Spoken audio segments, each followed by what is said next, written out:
Hey guys, Daniel and John here with our first YouTube video. Woohoo! So let's talk about the mole. And so when we say mole in chemistry, we're not talking about the animal or the double agent. No, we're talking about the chemical quantity. A mole is a chemical quantity. That's really all a mole is. It confuses a lot of students, but a mole is just a number. Specifically, 1 mole of one thing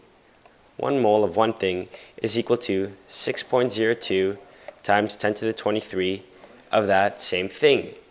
And these things are typically chemical quantities or substances.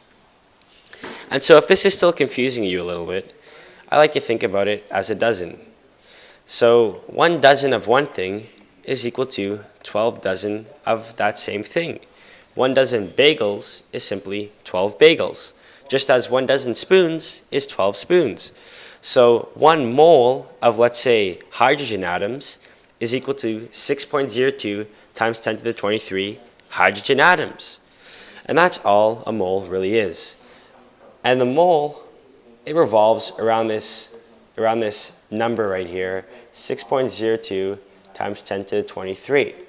And so this number is also known as Avogadro's number.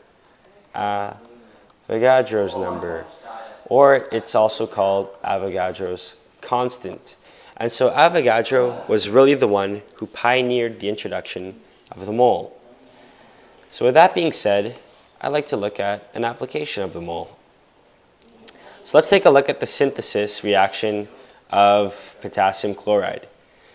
So I have potassium, pen right here. So I have potassium reacting with chlorine to produce potassium chloride.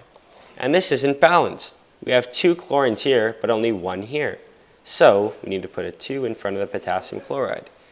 But now we have 2 potassiums in the products and only 1 in the reactants, so we need to put a 2 in front of this potassium. And so what this is really saying is that 2 moles of potassium plus 1 mole of chlorine gives you 2 moles of potassium chloride. And so let me illustrate it like this. For every 1 mole of Cl2 that you have, it produces 2 moles of potassium chloride. So look at here. This is really just a 1 in front of the chlorine, and this is a 2 in front of the chloride. So it's pretty clear. For every 1 mole of chlorine I put in, I get 2 potassium chlorides as an output. So this ratio right here between the moles of chlorine and the moles of potassium chloride is a 1:2 ratio, and this is known as the mole ratio. The mole ratio. And so a mole ratio, pretty much to define it, is the ratio between the moles of one substance, chlorine, and the moles of another substance, potassium chloride. And so this really helps chemists measure the quantities of reactants and products in a chemical reaction and predict the quantities of products and reactants. Great, John. Thanks for that introduction. Now we're going to get to do some real work, and we're going to do a nice example here. So, as you can see, we have the unbalanced equation for photosynthesis, as all you bio kids should know. And the question is, if we have 100 grams of CO2 and 100 grams of water, how much glucose, C6H12O6, can we produce? So the first thing we always have to do is balance the equation. And in this one, the devil is in the details. So we got a nice 6, 6, and 6. And what you're always going to want to do is you want to find moles. So now we're going to look for our moles. So for CO2, N equals M over molar mass. N equals 100 grams over the molar mass of carbon dioxide, which is 44.01 grams per mole. And then we get our moles of carbon dioxide to equal 2.272 moles. And now we're going to look for our moles of water. So blue for water. Oh, that's not blue. imagine it's blue. So moles equals mass over molar mass. We're going to do the same thing. 100 grams, except this time our molar mass is different. So water has a molar mass of 18.02 grams per mole, which means we have 5.549 moles of water. And now we've got to find our limiting reagent, which is what will determine how much glucose we can create. So for this equation, well, for this reaction, it's quite easy because, as you can see, we have the same number of moles in water and the same number of moles in carbon dioxide in our balanced chemical equation. But if we were doing this, we take our 6 H2O from up there over our 6, that should be a mole, sorry, 6 mole CO2 multiplied by how many moles of CO2 we have. So that's 2.272, oops, 2 mole CO2. So as you can see, those are going to cross out. Those are going to cancel to 1, but in a different reaction, they could be a different number, which will change what number this comes out as. And that equals 2.272 mole of water. So that means if we have this amount of CO2, we need this amount of water, which in this case it's the same. And as you can see, we have more water. We have more moles of water in our situation, which shows that water is in excess. So therefore, CO2 equals our limiting reagent.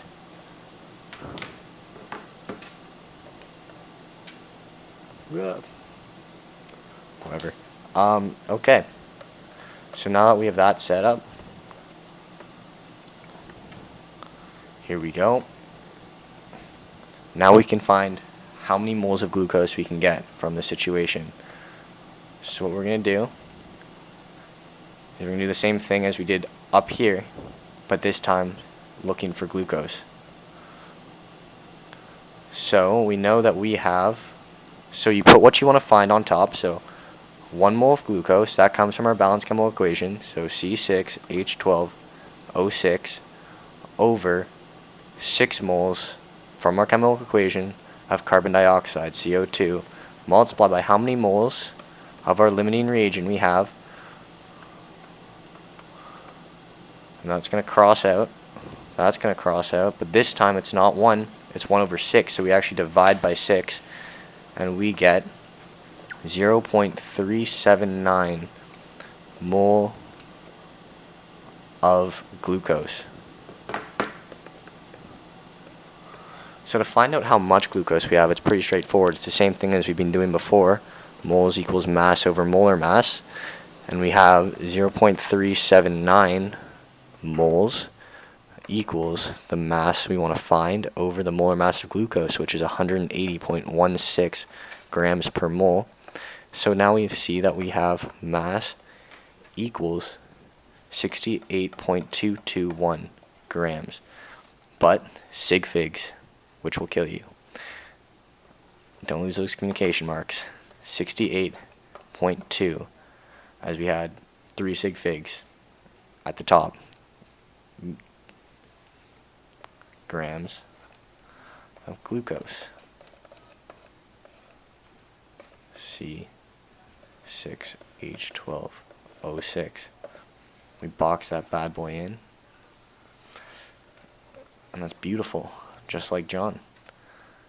But let's say that the question asked you, how many molecules of glucose did we create? So we use Avogadro's number and multiply that by our moles. So we have 0.379 moles of glucose multiplied by 6.022 times 10 to the 23 molecules per mole. And from that we can see that we get 2.28 times 10 to the 23 molecules of glucose. And I think that wraps it up.